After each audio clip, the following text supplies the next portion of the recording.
ईद से कुछ ही दिन पहले ये मई महीने का दूसरा शनिवार था।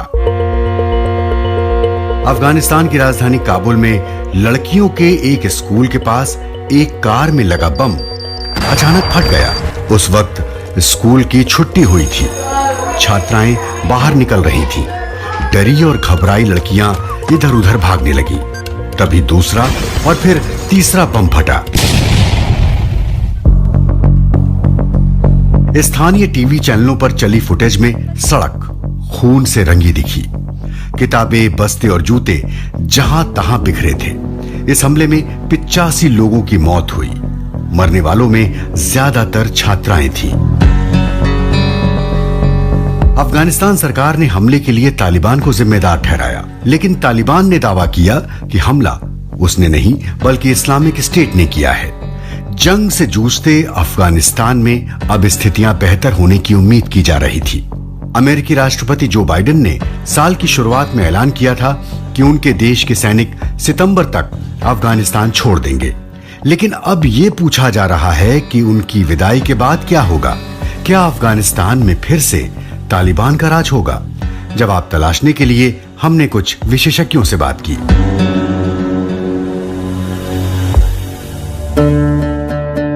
पार्ट 1, जंग की कीमत।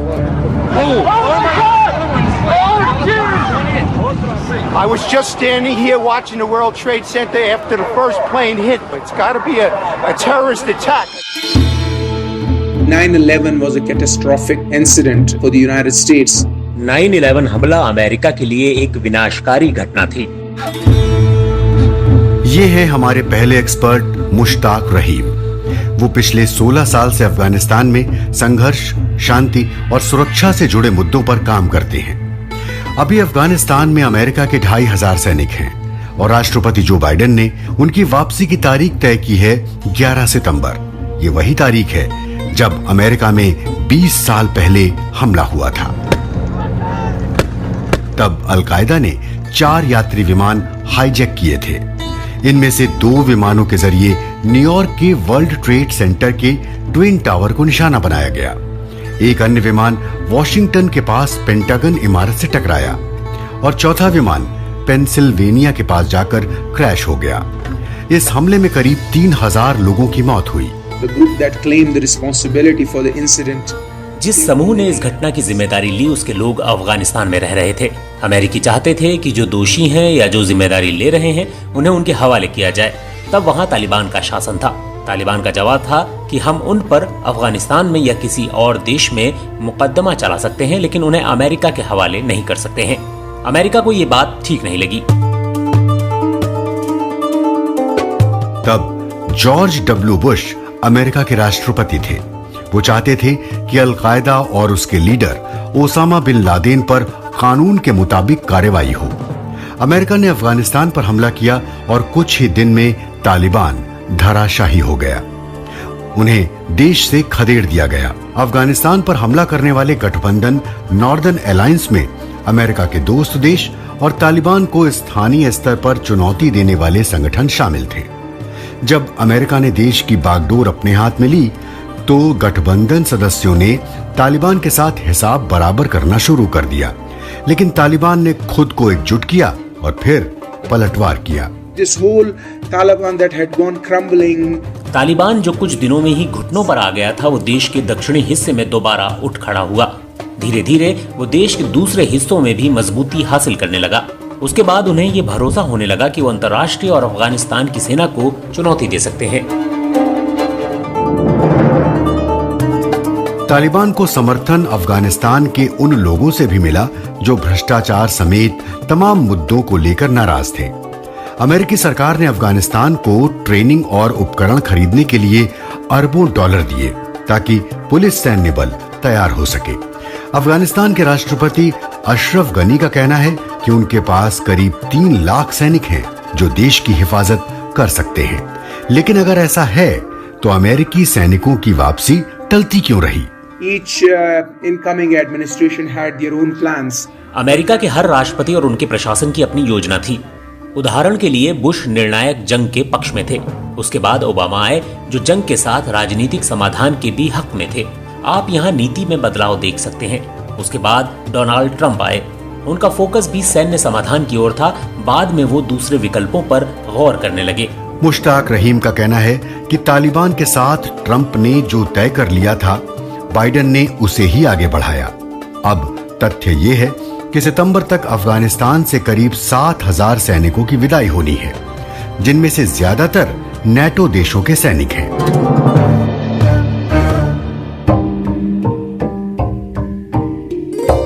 पार्ट 2 शांति की आस। I would say in the big picture what needs to happen. किसी भी जगह शांति लाने के लिए जरूरी है कि वहाँ सभी बड़े पक्षकार ऐसा चाहते हों। ये हैं हमारे दूसरे expert Johnny Walsh. US institute of peace में वो अफगानिस्तान मामलों के वरिष्ठ विशेषज्ञ हैं। जाहिर तौर पर अफगानिस्तान में शांति का एक ही रास्ता है, तालिबान के साथ बातचीत। Soon after 9/11, there was an attempt to make peace in which 9/11 के ठीक बाद शांति स्थापित करने की एक कोशिश हुई। तब तालिबान सदस्यों ने सरेंडर करने की कोशिश की। उस वक्त अमेरिका और उनके सहयोगी तालिबान सदस्यों के आत्मसमर्पण को मंजूरी देने को तैयार नहीं हुए। तब शायद शांति कायम करने का मौका गवा दिया गया। उसके बाद शांति की कोशिश साल 2010 के करीब शुरू हुई। तब तालिबान सदस्य बातचीत के लिए तैयार दिखे।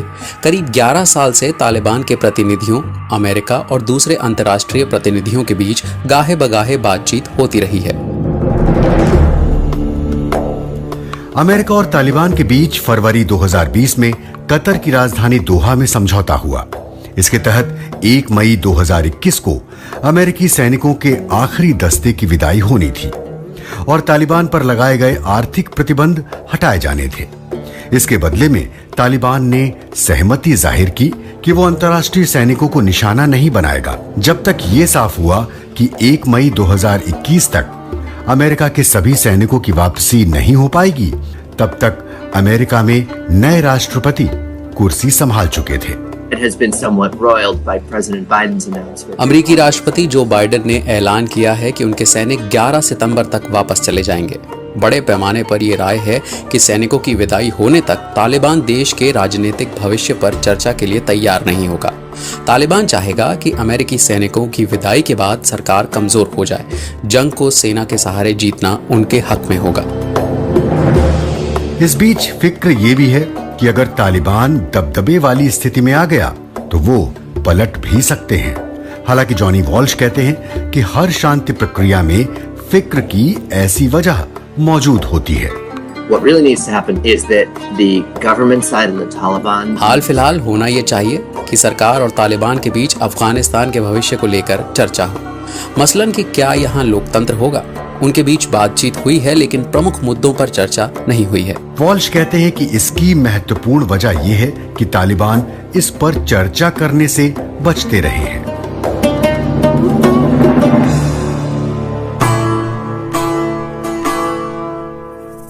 पार्ट 3 तालिबान का रूपांतरण।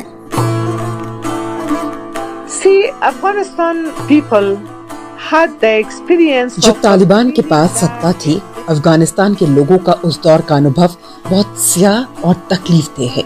अफगानिस्तान के लोग इस हालात को दोबारा बहाल नहीं करना चाहते हैं। ये है हमारी तीसरी एक्सपर्ट नजीबा अयूबी। वो काबुल में रहती हैं और पेशे से पत्रकार हैं। तालिबान का उदय 1990 के दशक में हुआ।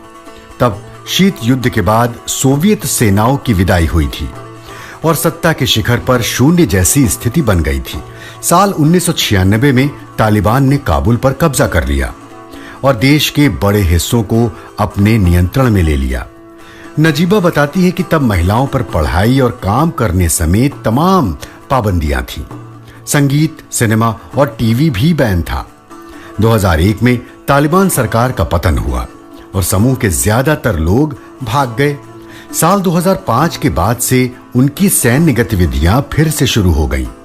अब तालिबान पूरे अफगानिस्तान में सक्रिय है। the people living under the areas in the जहां तालिबान के हाथ में ताकत है, वहां रहने वाले लोगों को उनके साथ सहमत होना पड़ेगा, नहीं तो वो उनकी जान ले लेंगे। अफगानिस्तान एक मुसलमान देश है, कुछ लोग उनसे सहमत भी हैं, नहीं तो वो गांव तक उनकी मौजूदगी कैसे होती।